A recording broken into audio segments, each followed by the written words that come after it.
So now Tata chemical limited, अब देखिए 1315 रुपए का प्राइस, और टाटा सन्स के आईपीओ की वजह से ये स्टॉक दौड़ रहा था, ऐसा सबका मानना है। 30% की रैली ये स्टॉक दिखा चुका है, लेकिन टाटा सन्स के आईपीओ में अब देरी होगी। ऐसे में मंडे को एक बिग सेल ऑफ आने वाला है टाटा मोटर्स में, टाटा केमिकल में।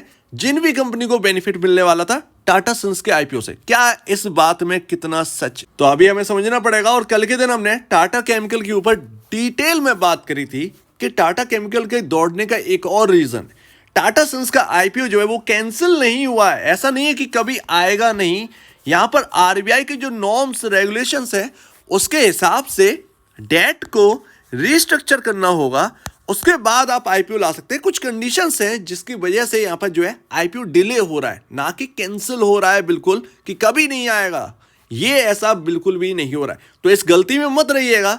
न्यूज को सही से आप पढ़िएगा, देरी होगी लेकिन आएगा आईपीओ टाटा सन्स का। लेकिन फिर भी जो खबर है वो कहीं ना कहीं टूल पकड़ेगी और इस स्टॉक पर प्रेशर देखने को मिलेगा। हो सकता है जो 30% का गेन आपने ले रखा है उसमें से मंडे के दिन आपको एटलीस्ट 8 से 10% गंवाना पड़ जाए। हायर साइड से आपकी प्रॉफिटेबिलिटी जो आपने करी है इन दिनों में वो घटते हुए नजर आएगी। लेकिन इस बात में कितना सही है, मंडे के दिन आप कह सकते हैं एक टेस्ट होगा, एक परीक्षण होगा टाटा केमिकल्स का। क्योंकि कल मैंने आपके सामने बात करी थी फंडामेंटल बेसिस पर टाटा केमिकल जो है वो पूरे एंटायर केमिकल सेक्टर में सबसे बड़ी कंपनी है, लीडिंग कंपनी है, बट उसकी वैल्यूएशन जो है वो मिट्टी के भाव मिल रही है। इस वजह से यहां पर टाटा केमिकल के अंदर बूम आया, क्योंकि हमें मार्केट के अंदर जगह जगह बूम देखने को नहीं मिल रहा। ज्यादातर कंपनियों में बूम आ चुका है, स्टॉक प्राइसेस हायर साइड जा चुके हैं, बच्चे कुछ जो स्टॉक्स है वो ढूंढ ढूंढ कर निकाले आ रहे हैं। टाटा केमिकल सेक्टर के अंदर एक ऐसी कंपनी है जो कि बहुत ही लो पी पर वर्क कर रही थी, बहुत ही छोटे से प्राइस टू बुक वैल्यू पर वर्क कर रही थी, शायद इस वजह से तेजी आई। तो मंडे के दिन ये टेस्ट होगा क्लोजिंग बेसिस पर कि टाटा केमिकल अगर हायर साइड क्लोजिंग देता है, मान लीजिए ओपनिंग जो है वो काफी खराब होती है लेकिन क्लोजिंग जो है वो काफी बेहतर रहती है, ऐसे में आपको समझ जाना है कि टाटा केमिकल के अंदर सिर्फ और सिर्फ टाटा सन्स की वजह से तेजी नहीं बल्कि फंडामेंटल बेसिस पर तेजी हुई है। और इन्वेस्टर्स जो है वो अब लाइन लगाकर टाटा केमिकल्स को बाय करने के लिए तैयार है, क्योंकि ये एक काफी अंडर वैल्यूड स्टॉक है। 30% रैली तो एक सिर्फ और सिर्फ पीनट्स है।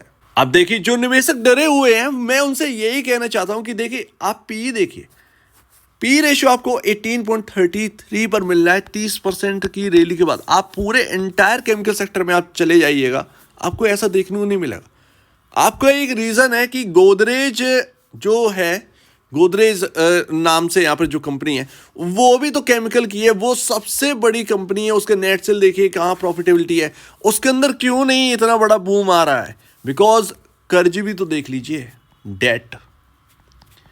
आप देखेंगे कि फर्टिलाइजर में आपका यूबीएल जो है, यूपीएल सबसे बड़ी लीडिंग कंपनी है, उसके नेट सेल के बराबर कोई भी नहीं है, बट वो फिर भी यहाँ पर जो है बहुत ही छोटे प्राइस पर, बहुत ही छोटे मार्केट कैप पर वर्क करता है। वो इसलिए करता है क्योंकि आप उसका कर्ज देखिए, जितनी बड़ी कंपनी है उतना कर्ज है, ये सबसे बड़ी बात है। यही चीज गोदरेज में, टाटा केमिकल में आपके साथ ये नहीं है, कर्ज है लेकिन आपके एसआरएफ की टक्कर का है। तो 18.33 पर यहाँ पर काम कर रहा है, और कहीं ना कहीं जो बिजनेस में दिक्कत आ रही है, बॉटमिंग आउट हो सकती है केमिकल में, और नहीं भी होगी फिर भी ये इतना लो वैल्यू पर ट्रेड कर रहा है कि इसके अंदर वैल्यू तो आनी चाहिए। कम से कम जो प्राइस टू बुक वैल्यू हमें 1.56 टाइम दिख रहा है अब 30% की रैली के बाद, क्या वो 3 पर काम नहीं करना चाहिए? यानी 3 के प्राइस टू बुक वैल्यू पर काम नहीं करना चाहिए, मल्टीपल पर।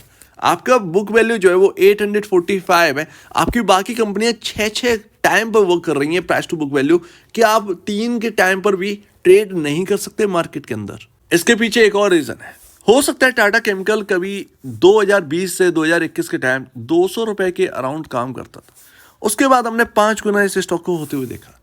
शायद पॉसिबल है उस वजह से एक बड़ी तेजी हो चुकी है, उसकी वजह से आपको एक लंबा पॉज देखने को मिला है, उसके बाद अब कहीं ना कहीं रैली स्टार्ट हुई है। तो इसका यही टेस्ट है कि मंडे के दिन क्या होगा। अगर मंडे के दिन डे लो पर क्लोजिंग होती है तब तो ये बहुत ही ज़्यादा खराब होगा, ये एक अच्छी बात नहीं होगी, एक फंडामेंटल बेसिस की स्टडी का मजाक उड़ाया जाएगा। आप देखें कर्ज की स्थिति क्या है, 5,572 करोड़ का कर्ज है, कोई बहुत बड़ा कर्ज है नहीं, प्रॉफिटेबिलिटी और नेट सेल के हिसाब से बहुत ही अच्छी कंपनी है। मार्जिन कल मैं आपको बता चुका हूँ, मार्जिन किस कंपनी का हिट नहीं हुआ है आप ये बता दीजिए।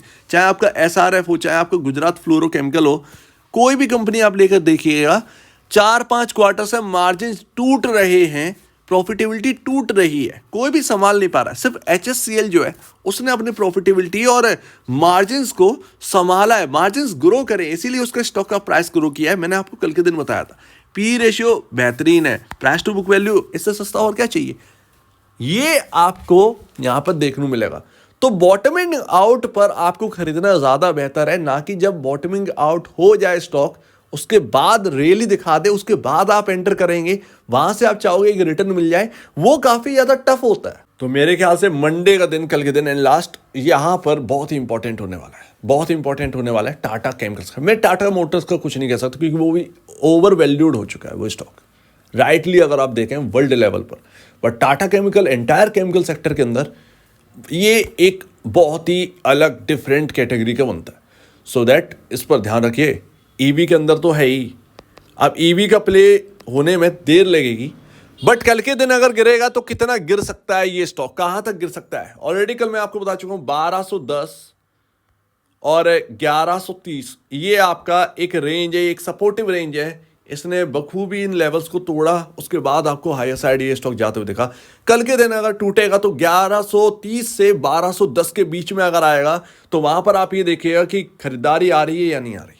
सिंपल सी बात, कल आपको ये देखना है, कल आपको ये चेक करना है। अगर खरीदारी आ रही है 1130 से 1210 के बीच में, अगर ये वहां पर मिलता है, तो अगर ये घूमता है तो कहीं ना कहीं ये पॉसिबिलिटी होगी कि ये डे हाई जो है या तो वहां तक ट्रेड कर ले या फिर यहां पर जो है 1210 के ऊपर की क्लोजिंग आपको देखने को मिल जाए। ये सबसे बड़ी पॉसिबिलिटी है। और अगर ऐसा हुआ, कहीं ना कहीं फंडामेंटली रनअप अब आ चुका है टाटा केमिकल्स के अंदर।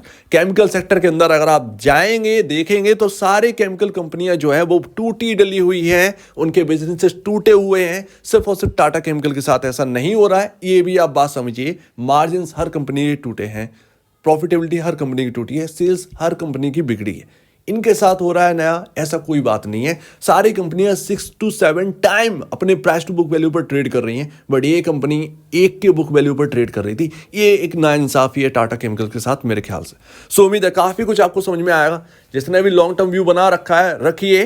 टाटा सन्स का IPO सिर्फ और सिर्फ एक न्यूज़ है, उससे कोई बहुत बड़ा बेनिफिट यहाँ पर टाटा केमिकल्स को नहीं मिलने वाला था। ये सिर्फ और सिर्फ एक रैली दिखाई गई, लेकिन वास्तविकता फंडामेंटल रनअप कहीं ना कहीं देखने को मिल सकता है टाटा केमिकल में आगे।